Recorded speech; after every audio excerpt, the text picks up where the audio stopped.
Meu marido disse que o jantar foi adiado, mas quando cheguei lá, vi algo que me destruiu. O ping do celular ecoou pela cozinha no momento exato em que eu estava temperando o frango para o jantar. Limpei as mãos no avental florido que minha mãe havia me dado no último aniversário e peguei o telefone. A mensagem era de Eduardo. Amor, o jantar com o pessoal foi adiado. Vai ser só na próxima semana. Beijo. Fiquei parada ali, segurando o aparelho, sentindo algo estranho se formar no peito. Não era exatamente surpresa. Afinal, planos mudam, o tempo todo. Mas havia algo naquela mensagem que me incomodava. Talvez fosse a frieza do texto, tão diferente dos meu amor e minha vida que ele costumava usar. Talvez fosse o timing perfeito, chegando justamente quando eu acabara de me arrumar para sair. Olhei para o espelho do corredor e vi meu reflexo. Cabelo castanho solto nos ombros. O vestido azul marinho que Eduardo sempre dizia que realçava meus olhos. O batom vermelho que raramente usava. Eu havia me arrumado com cuidado para aquela noite, ansiosa para rever nossos amigos depois de semanas sem nos encontrarmos. Marcos, Juliana, Carla, Roberto. Nosso grupo de sempre, que se reunia religiosamente uma vez por mês no Vindouro, aquele restaurante aconchegante no Batel. Sentei-me na beirada da cama que dividíamos há 8 anos e tentei identificar o que estava me perturbando. Nas últimas semanas, Eduardo andava diferente. Mais distante, mais frio.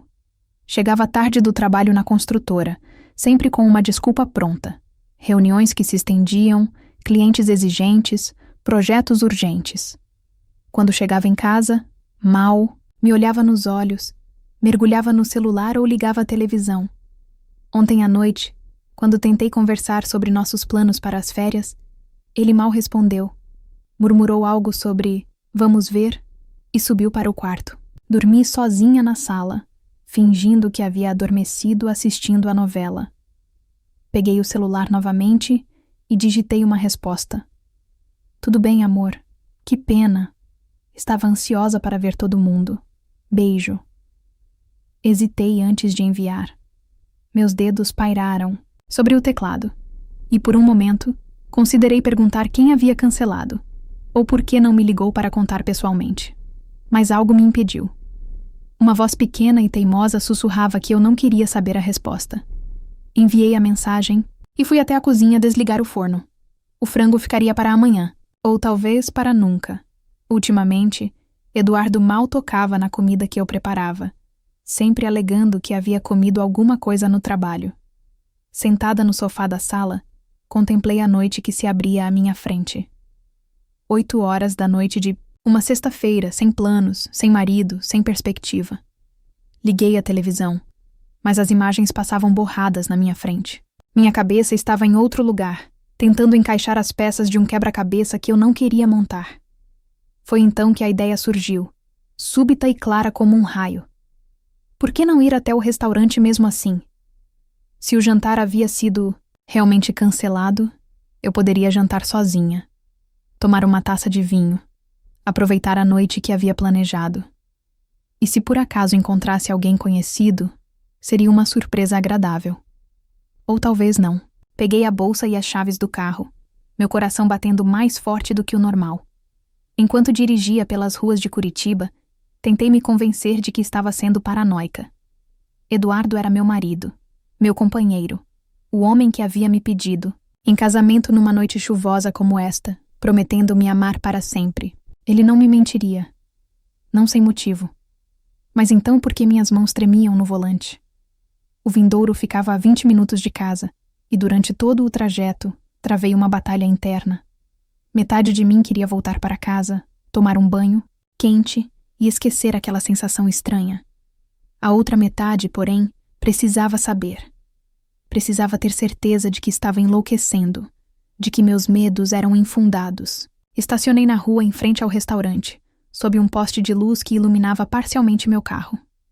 Dali, eu podia ver a entrada principal, as janelas grandes que davam para a rua, as mesas ocupadas. Respirei fundo e desci do carro. Minhas pernas bambas como se fossem feitas de gelatina. Caminhei devagar até a janela principal, mantendo-me nas sombras. Meus olhos percorreram o ambiente em busca de rostos conhecidos. E então eu vi. Mesa do fundo, próxima à janela. Marcos estava lá, gesticulando animadamente como sempre fazia quando contava suas histórias. Juliana ria, a mão no peito, naquele jeito teatral que eu conhecia tão bem. Carla e Roberto estavam lado a lado, ela encostada no ombro dele. E Eduardo. Meu Eduardo estava ali, sorrindo, com uma taça de vinho na mão, mais relaxado do que eu havia visto em meses. Ao lado dele, uma mulher que eu nunca havia visto antes. Cabelos loiros, sorriso largo, vestido vermelho que abraçava seu corpo esguio. Ela tocava o braço dele enquanto falava, e ele não se afastava. Pelo contrário, parecia confortável, íntimo. Meu mundo desabou naquele momento. Ali, protegida pelas sombras da noite curitibana, eu descobri que meu casamento era uma mentira. Voltei para casa dirigindo como uma autômata, as lágrimas embaçando minha visão a cada semáforo. Minha mente funcionava em câmera lenta, processando cada detalhe daquela cena como se fosse um filme que eu havia assistido, não algo que havia acabado de viver. A intimidade entre Eduardo e aquela mulher, a forma como ela tocava seu braço, como ele sorria para ela. Um sorriso que eu não via há meses. Estacionei na garagem e fiquei ali sentada por alguns minutos, tentando organizar meus pensamentos. A casa estava escura, silenciosa, me esperando como sempre.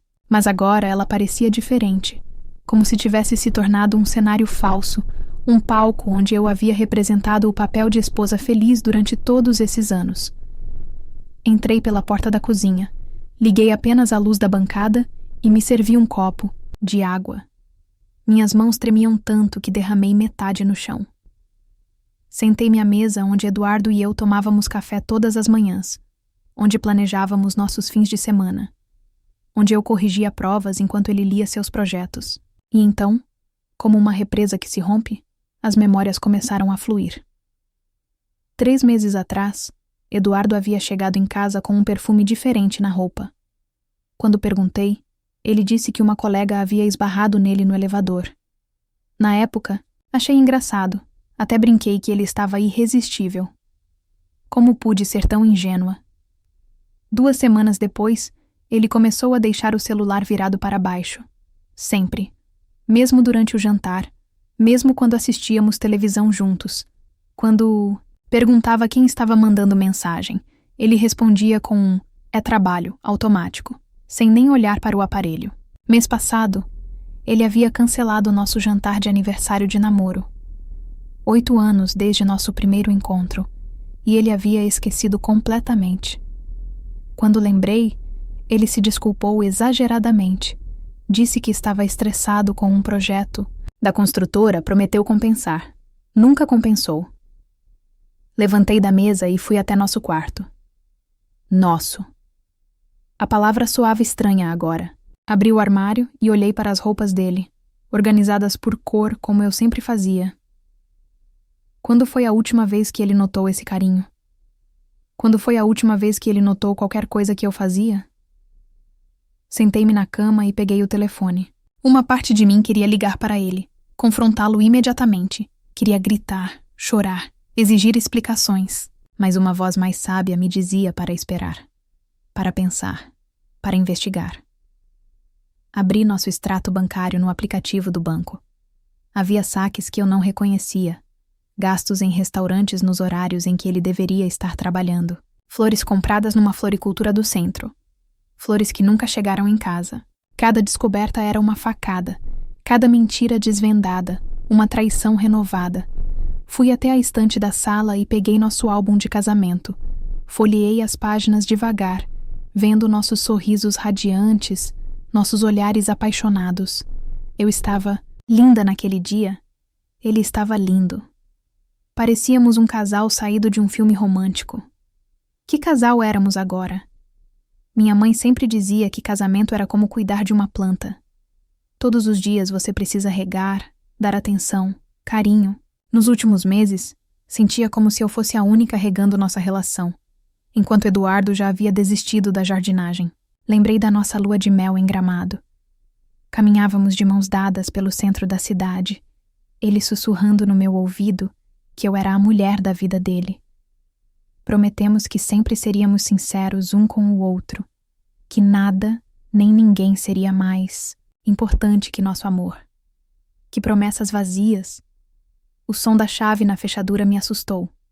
Eduardo estava chegando. Eram quase meia-noite. Ele havia ficado até tarde no jantar cancelado. Rapidamente, fechei o álbum e fingi estar dormindo, no sofá. Ouvi seus passos na sala, hesitantes. Ele parou na porta, me observou por alguns segundos. Eu podia sentir seu olhar, sua culpa pairando no ar como uma névoa espessa.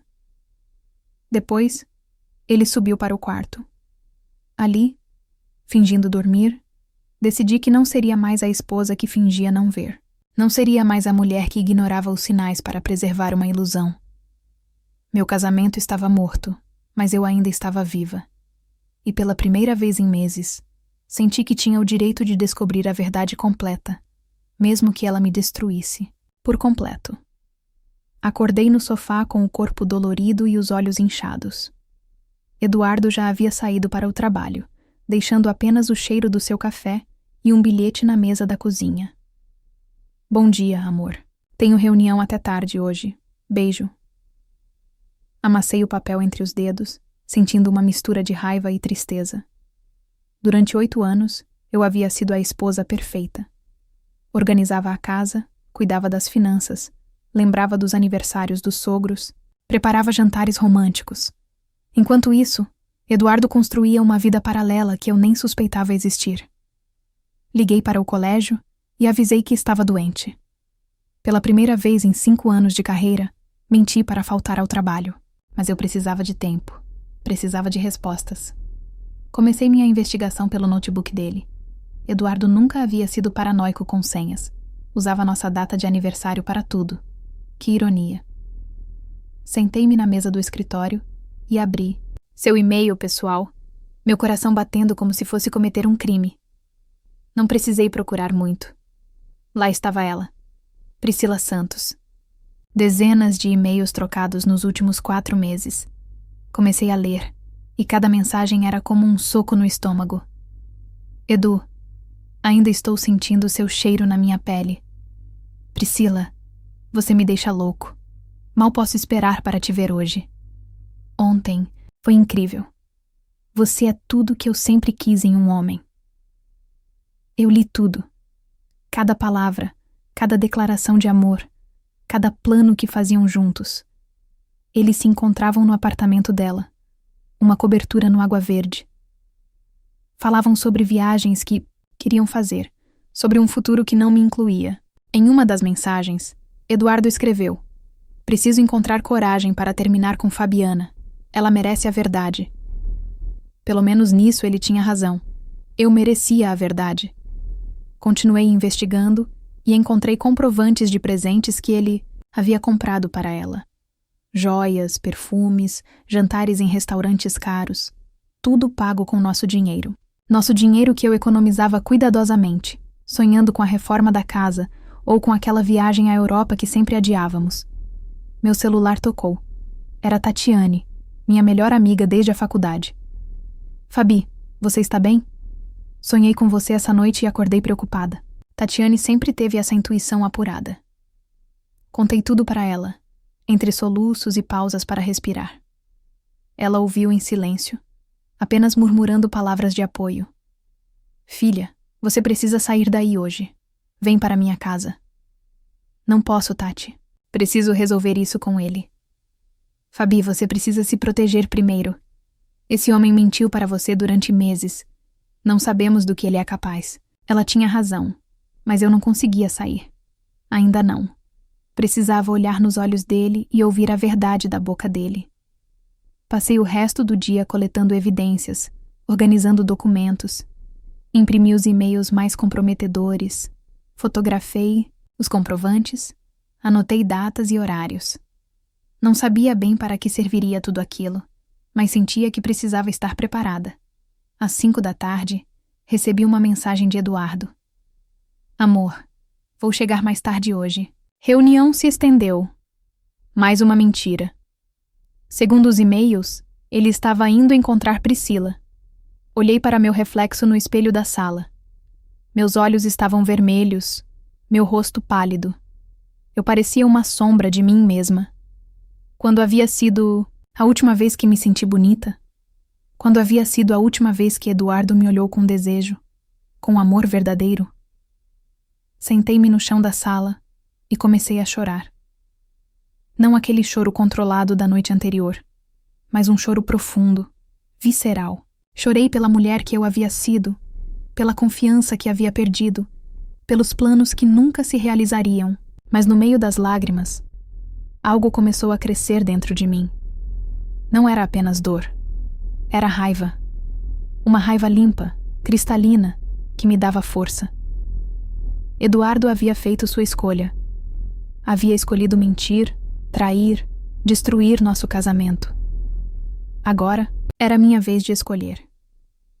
Limpei o rosto, endireitei os ombros e peguei o celular. Precisava falar com um advogado. Precisava saber meus direitos. Precisava me preparar para a guerra que estava por vir. Porque se ele achava que eu ia aceitar tudo calada, se achava que eu ia me contentar com migalhas de atenção enquanto ele vivia sua grande paixão, ele estava muito enganado. Eu não era mais a Fabiana que fingia não ver. Eu era uma mulher que finalmente havia acordado. Eduardo chegou em casa às 11h30 da noite, tentando ser silencioso como sempre fazia quando chegava tarde. Mas eu estava esperando por ele na sala, sentada na poltrona que havíamos comprado juntos na nossa primeira mudança, com todos os e-mails impressos organizados na mesa de centro. Quando ele me viu, parou no meio da sala. Seu rosto empalideceu instantaneamente. Fabiana, por que você está acordada? Você está bem? Minha voz saiu mais calma do que eu esperava. Senta, Eduardo. Precisamos conversar. Ele se aproximou devagar, seus olhos percorrendo os papéis espalhados na mesa. Reconheceu imediatamente o que era. Sentou-se no sofá, mantendo distância de mim, e passou a mão pelos cabelos. Um gesto que eu conhecia bem, que ele fazia sempre que estava nervoso. Fabi, eu posso explicar? Não. Minha voz cortou o ar como uma lâmina. Primeiro, você vai me ouvir. Depois, se eu quiser, você explica. Peguei o primeiro e-mail da pilha. Priscila Santos. 4 meses de relacionamento. Encontros no Menacint na apartamento dela no Água Verde. Joias compradas com nosso dinheiro. Minha voz tremeu ligeiramente, mas continuei. Promessas de amor eterno. Planos de futuro que não me incluem. Eduardo baixou a cabeça, incapaz de me encarar. Fabi, olha pra mim, gritei, surpreendendo a ambos. Pelo menos tenha coragem de olhar nos meus olhos quando estou falando com você. Ele levantou o rosto e vi lágrimas começando a se formar. Mas não senti pena. Senti apenas raiva. 8 anos, Eduardo. 8 anos de casamento. Eu cuidei de você, da nossa casa, dos seus pais quando sua mãe teve câncer. Eu abri mão de trabalhos melhores para ficar perto de você. Adiamos filhos porque você disse que ainda não estava pronto. E você me paga com isso? Não foi planejado, ele murmurou. Aconteceu naturalmente. Ela me entende de uma forma que eu não entendo. Levantei da poltrona, caminhando até ficar de pé na frente dele. É isso que você quer dizer? Que durante todos esses anos eu não te entendi? Não é assim, Fabi. É que nosso casamento, ele mudou. Nós mudamos. Nós? Senti o sangue ferver nas minhas veias. Eu mudei? Ou você mudou e decidiu que eu não valia mais o esforço? Eduardo se levantou também, passando a mão pelo rosto. Fabiana, eu não queria que fosse assim. Eu não queria te magoar. Mas magoou. Gritei, todas as emoções represadas finalmente explodindo. Você me traiu, mentiu para mim todos os dias, gastou nosso dinheiro com ela e ainda tem a audácia de dizer que não queria me magoar? Ele ficou em silêncio por alguns segundos, e quando falou novamente, sua voz estava diferente, mais fria, mais distante. Talvez seja melhor assim, Talvez seja melhor pararmos de fingir que somos felizes. Aquelas palavras foram como um tapa na cara. Fingir? Eu não estava fingindo. Eduardo, eu estava amando. Eu estava lutando por nós enquanto você já havia desistido há meses. Fabiana, nós dois sabemos que nosso casamento já não era o mesmo. Não fazíamos mais amor. Mal conversávamos. E cuja culpa foi isso? Interrompi. Quem chegava tarde todos os dias?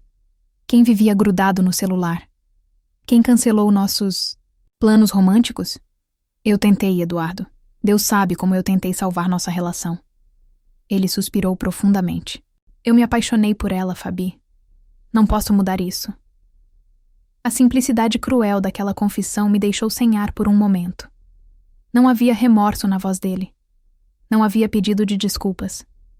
Apenas uma constatação fria de que ele havia escolhido outra pessoa. Então está decidido, disse, minha voz agora estranhamente calma. Você quer ficar com ela?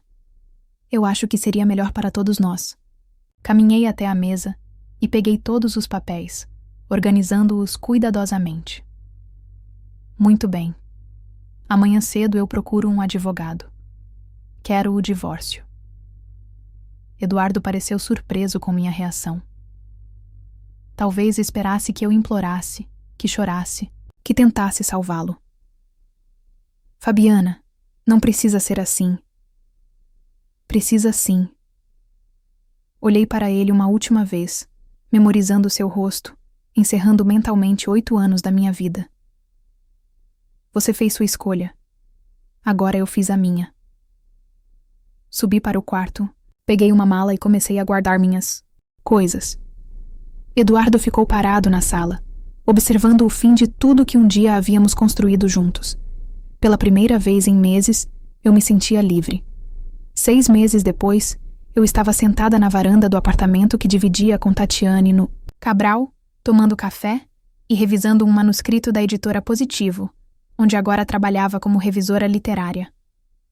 O sol da manhã curitibana entrava pelas janelas, iluminando as páginas que eu corrigia com cuidado e atenção. O divórcio havia saído na semana anterior. Processo rápido e sem brigas. Eduardo estava ansioso para oficializar sua nova vida tanto quanto eu. Ele ficou com a casa. Eu fiquei com minha dignidade e metade dos bens que construímos juntos. Mais importante, fiquei comigo mesma. Bom dia, minha linda. Tatiane apareceu na varanda com 2 xícaras de café fresco. Como está o livro hoje? É um romance sobre recomeços, respondi sorrindo. Meio irônico, não acha? Tatiane sentou-se ao meu lado, observando meu rosto. Você está diferente, sabe? Mas viva. Ela tinha razão. Nos últimos meses, eu havia redescoberto quem era Fabiana antes de ser a esposa do Eduardo. Voltei a ler por prazer, não apenas para trabalhar. Retomei minha aula de dança que havia abandonado anos atrás. Fiz novos amigos na editora. Descobri que gostava de acordar cedo para caminhar no passeio público. Algo que nunca havia feito porque Eduardo preferia dormir até tarde nos fins de semana. Sabe, disse fechando o manuscrito. Às vezes eu agradeço ao Eduardo. Tatiane quase engasgou com o café. Como assim?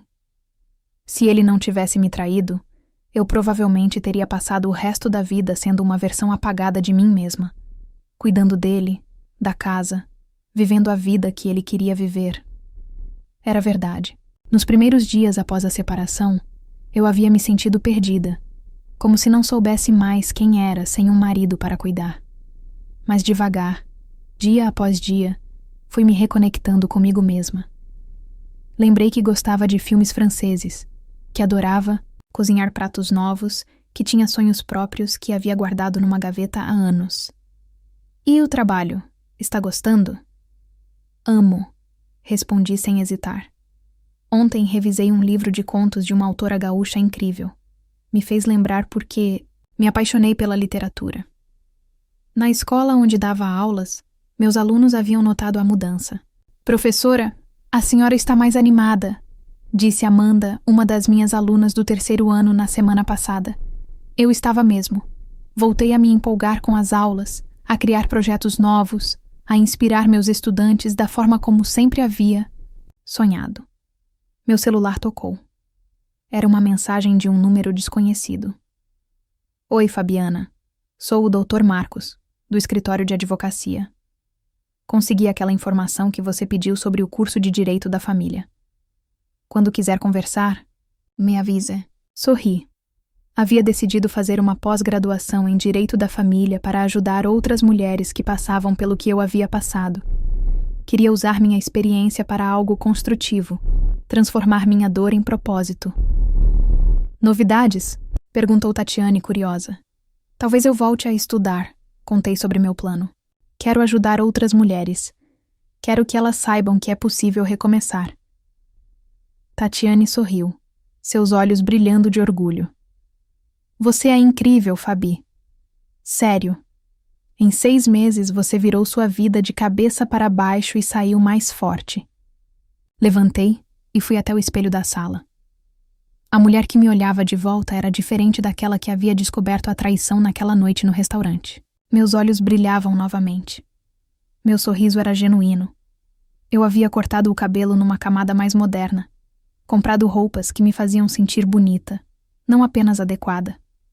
Mais importante, eu havia aprendido a me amar novamente.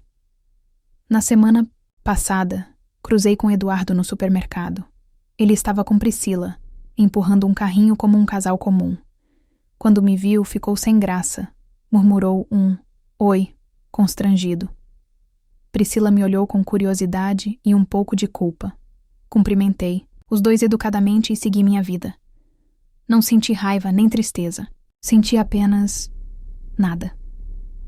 Eles eram parte do meu passado agora. 2 pessoas que haviam me ensinado uma lição valiosa sobre amor próprio e autenticidade. Sabe o que mais me orgulha em você? Disse Tatiane, me tirando dos pensamentos. O quê? Você não ficou amarga. Não desistiu do amor. Você só aprendeu a se amar primeiro. Ela tinha razão. Eu não estava fechada para o amor. Só estava mais seletiva, mais consciente do meu valor. Sabia agora que merecia alguém que me escolhesse todos os dias, não alguém que me via como uma obrigação. O sol estava alto agora, iluminando completamente a varanda. Peguei meu manuscrito novamente, ansiosa para descobrir como a protagonista da história que eu revisava encontraria seu final feliz. Assim como eu havia encontrado o meu. Fim. Obrigada por assistir até o final. Você gostou da história? Deixe um comentário, quero saber o que você achou. Não se esqueça de deixar seu like e se inscrever agora para receber mais relatos emocionantes que você não vai querer perder. Ative o sino para ser notificado sempre que um novo vídeo for lançado. Vejo você na próxima história. Muito obrigada.